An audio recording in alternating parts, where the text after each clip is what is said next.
মাঠের মধ্যে খোলা আকাশের নিচে প্রখর রৌদ্রের মাঝে দাঁড়িয়ে আছে আকমাল হোসেন দাখিল মাদ্রাসা। এর অবস্থান কুষ্টিয়ার কুমারখালী উপজেলার শিলাইদহ কুটিবাড়ি সংলগ্ন। সরজমিনে গিয়ে দেখা যায় প্রখর রৌদ্রে খাখা করছে মাঠ।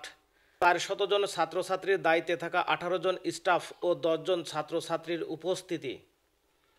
এই বিষয়ে অত্র মাদ্রাসার সুপারের কাছে জানতে চাইলে তিনি জানান, দীর্ঘ 1 বছর ধরে মাদ্রাসায় বিদ্যুৎ সংযোগ বিচ্ছিন্ন। 1 বছর আগে পল্লী বিদ্যুতের ট্রান্সফরমার চুরি হয়েছে। পল্লী বিদ্যুতের নিয়ম অনুযায়ী নতুন ট্রান্সফরমার নিতে গেলে 40,000 টাকা জমা দিতে হবে। টাকাও নেই, বিদ্যুৎ সংযোগও নেই। বাস্তবতা হলো আমাদের শিক্ষার্থী প্রায় 400-এর মতো।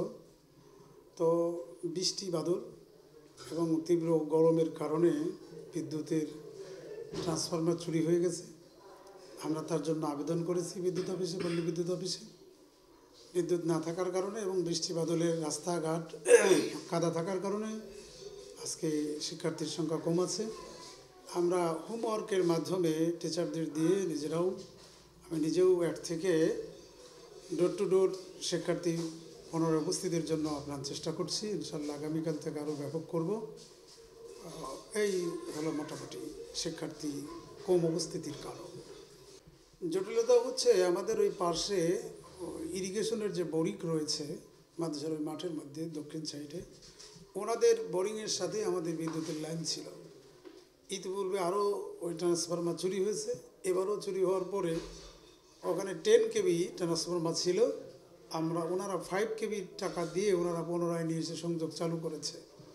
আমাকে সে সময় বলা হলে আমি তখন বলেছিলাম যে ওখান থেকে যেহেতু বারবার ট্রান্সফরমার চুরি হবে, আর এর জরিমানা এই মাদ্রাসা প্রতিষ্ঠান কোথায় থেকে দেবে? আমাদের তো কোনো আয়ের উৎস নেই। সুতরাং আমরা ওখান থেকে লাইন চাই না, আমরা এই গোরস্থানের পশ্চিম সাইডে যে গ্রাম আছে এখান থেকে আমাদের লাইন দেন। সে মোতাবেক তারা ইঞ্জিনিয়াররা এসে ইঞ্জিনিয়ারিং করে গেছে, প্ল্যান করেছে এবং তাদের কাছে বারবার আমরা ঘুরছি। তারা ওই ট্রান্সফরমার দাম বারবার চাচ্ছে। তো উপায় না হয়ে আমরা শেষ পর্যন্ত বলছি ঠিক আছে, তারপরেও বিদ্যুৎ দেন। শেষ পর্যন্ত গত বৃহস্পতিবারে আমরা বিদ্যুৎ অফিসে গিয়েছিলাম। আমাদের এই পার্শ্ববর্তী এলাকার একজন পল্লী বিদ্যুতের ডিজিএম আছেন খুলনা বিভাগীয়, ওনার মাধ্যমে ফোন করালাম। তো ওনারা সম্মতি হয়েছেন যে ঠিক আছে, ওনারা চেষ্টা করতেছেন বিদ্যুৎ দিবে, আর্লি নাকি ব্যবস্থা করবেন, এটা আমাদের আশ্বস্ত করেছেন। কতদিন যাবত এই ভোগান্তি হচ্ছে এবং কত টাকা চেয়েছে বিদ্যুৎ অফিস? তারা প্রথম অবস্থায় বলেছিল যে ট্রান্সফরমার 50% দাম দিতে হবে, এখন আবার বলছে যে ফুলটাই দিতে হবে। তো এইটা তো প্রায় 1 বছর ধরো আমরা তাদের বারবার ঘুরতেছি, তাদের পাশ ঘুরতেছি। টাকার অঙ্ক এখন প্রায় 40,000-এর মতন তারা বলতেছে। আর টিন শেড ঘরে গরমের কারণে ছাত্রছাত্রীর উপস্থিতিও নেই। আচ্ছা, এইগুলা এখানকার দীর্ঘদিনের অবকাঠামোগত সমস্যা আছে। বিশেষ করে একটু বৃষ্টি হলে পথঘাট কাদা হয়ে যায়। তারপর 2 থেকে 2.5 বছর বিদ্যুৎ নেই। টিনের মধ্যে দেখছেন ছেলেমেয়েরা ক্লাস করতে কষ্ট হয়। ওরা অলরেডি আলটিমেটাম দিয়েছে আমাদের বিদ্যুৎ দেন, আমরা ক্লাস করব। যার কারণে ধরেন এই ঠিকমতো উপস্থিত হয় না। আসলেও দেখছেন প্রত্যেক শিক্ষকের হাতে পাখা। এটা হচ্ছে বড় সমস্যা। মানে বৃষ্টি এবং অবকাঠামো, এই অবহেলিতর কারণে ছাত্রছাত্রী অনুপস্থিত হয়। আমার দৃষ্টিতে তা দেখা গেছে, এই যে আপনি বললেন যে সচরাচর, এটা ঠিক না।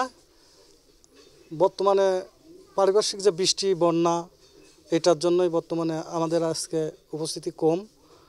আর আমার আরেক স্যার হয়তো বলেছে যে অত্যধিক গরম, বিদ্যুতের ব্যবস্থা, আমাদের যে ট্রান্সমিটারটা ছিল এটা চুরি হয়ে গেছে।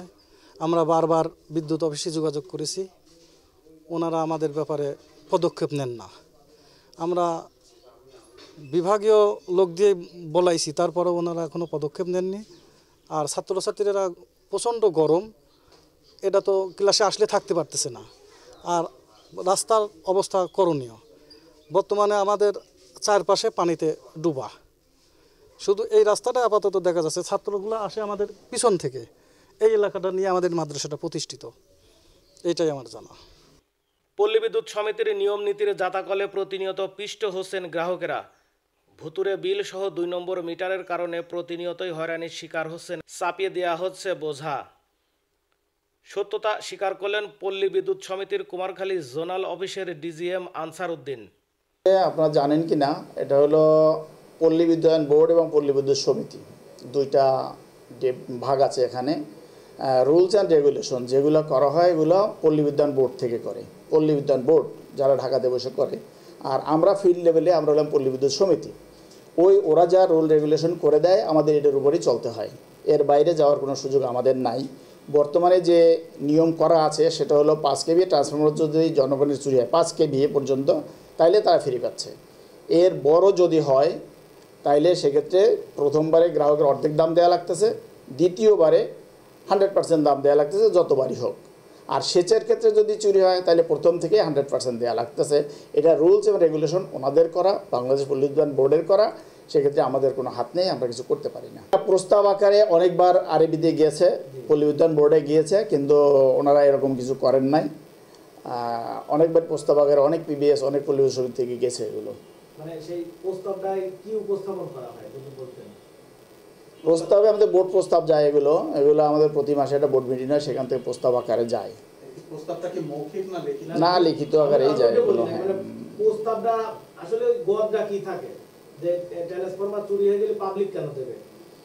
আসলে আমরা তো ওই রকম লিখতে পারি না, আমরা তো সাধারণভাবে যেটা লেখার যেভাবে সেভাবেই লিখি। আমরা তো চাকরি করি, আমরা চাইলেই একটা কিছু ওইভাবে উপস্থাপন করতে পারি না, বিষয়টা এরকম।